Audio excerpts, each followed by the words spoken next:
존경하고 사랑하는 우리 구독자 여러분 반갑습니다. 여러분의 천만 라디오 천혜자입니다. 이제 장 끝났고요. 한번 살펴보도록 하겠습니다. 장도 끝났고 상황이 어떻게 돌아가는지도 한번 보고 여러분들에게 또 재미있는 이야기 썰을 한번 또 풀도록 할까요?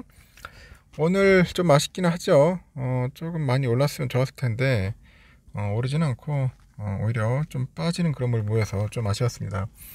코스피는 0.4% 빠져서 2608.54를 가리켰고 개인들이 2300억 정도 매수했고요. 외국인하고 기관들이 좀 팔았어요. 기관 애들이 1868억 정도 이제 매도를 했습니다. 그리고 코스닥은 0.71% 정도 좀 올랐어요. 그래도 다행히 올라가지고 그런 모습을 보였다, 그렇게 보시면 될 것 같습니다. 일단은 코스피 지수는 미국 연방준비제도가 15개월 만에 기준금리를 동결했음에도 불구하고요, 외국인하고 기관들의 그 매도세의 하락 마감을 했죠. 중국의 5월 실물 지표 부진 등 투자 심리가 이제 위축된 영향을 좀 받은 것으로 풀이되던데, 다만 코스닥 시장의 경우에 예코프로 등 전날 급락한 2차 전지주 이 강세에 힘입어서 이제 상승으로 이제 마감을 한 거예요. 이날 코스피는 전날 대비 10.54포인트 정도 하락을 해서 2608.54에 거래를 마쳤고, 개인들은 2348억 순매수를 했습니다. 외국인들은 647억, 기관애들은 1873억 정도 각각 순매도를 했고요. 코스피는 외국인이 매도 차익 거래에 나서면서 이틀 연속 하락을 했습니다.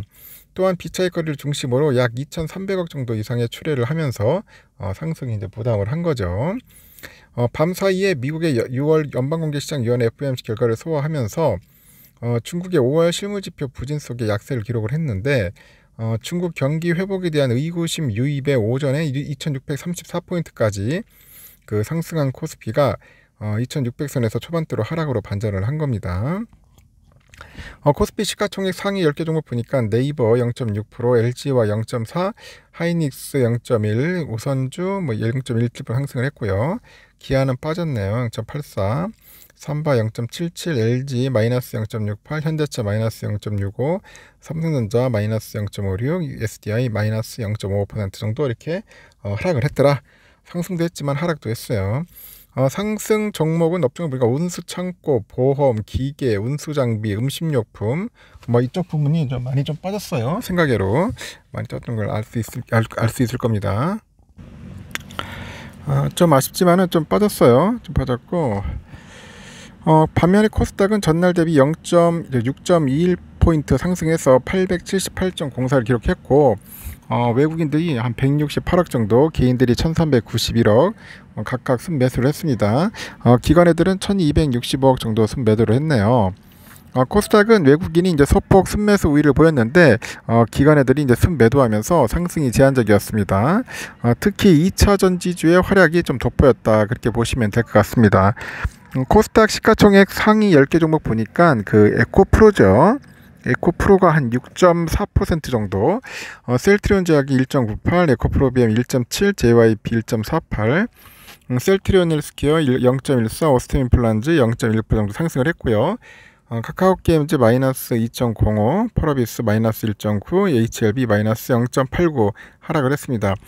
상승 업종은 금융, 반도체, IT, 기타 제조, 화학 등인데, 하락 업종은 음식료, 담배, 디지털 컨텐츠, 통신, 컴퓨터 서비스, IT 소프트웨어 이런 쪽이 좀 빠졌네요.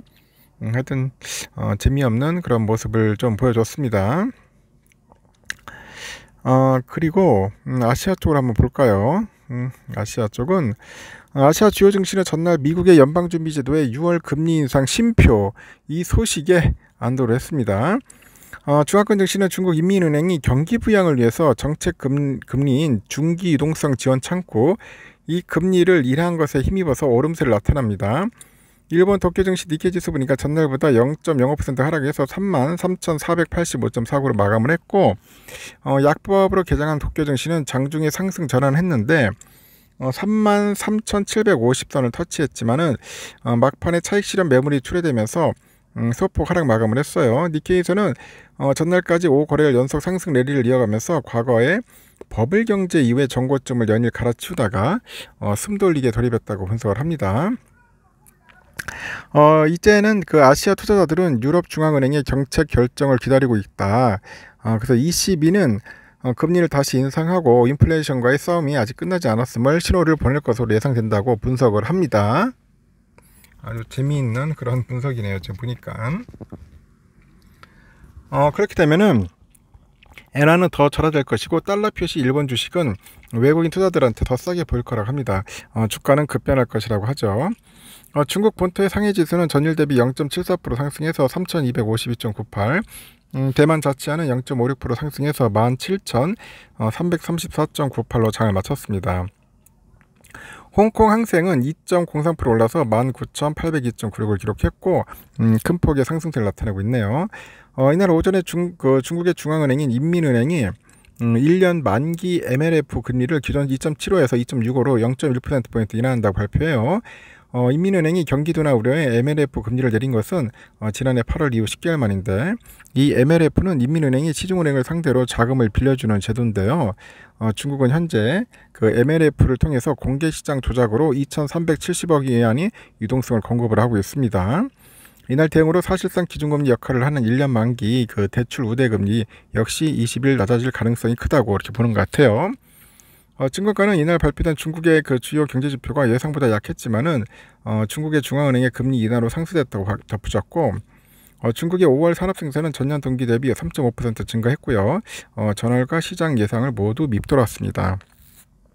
한편 연준은 14일 이틀간의 연방공개시장위원회 FOMC 정례를 마치고 기준금리 동결을 결정해요. 지난해 3월부터 약 15개월간의 10차례 연속 이어지던 그런 금리 상승 행진을 멈춘 겁니다.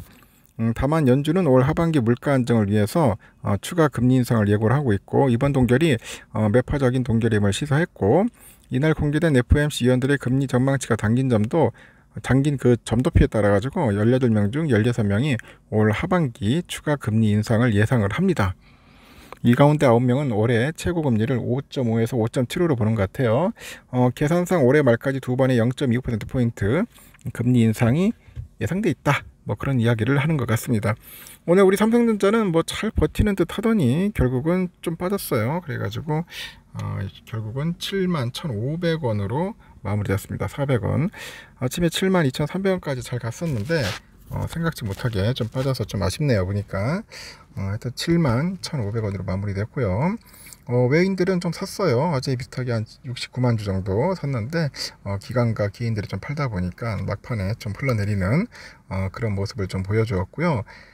보니까 UBS가 한 33만 주, 모건 스탠리 22만, JP 6만 9천, CL 3만 5천 샀는데 모건 애들이 또 73만 팔았어요. CT 16만, 메릴린치 14만, 골드만 5만 천, CL이 4만 4천 정도 매도를 했습니다. 공매도는 14만 5천 주 정도 나왔습니다. 공 나왔고요. 그리고 또 우선주도 마찬가지로 오늘 뭐 백원전자 뭐 승부수 뛰었어요. 100원 올랐네요. 보니까 더 오를 줄 알았는데 오늘 100원으로 끝났고, 외국인들이 한 27만 주 정도 좀 샀습니다. 그래가지고 개인들이 좀 팔고요. 그렇게 끝났고, 보니까 UBS, 골드만, 모건 스탠리, 맥쿼리, 메릴린치가 좀 샀고요. 반면에 맥쿼리, 다이와 JP들이 좀 팔았습니다. 하여튼 외인들이 우선주를 좀 사는 것 같습니다. 일단 여기까지 하겠습니다. 하여튼 여러분 수고하셨습니다.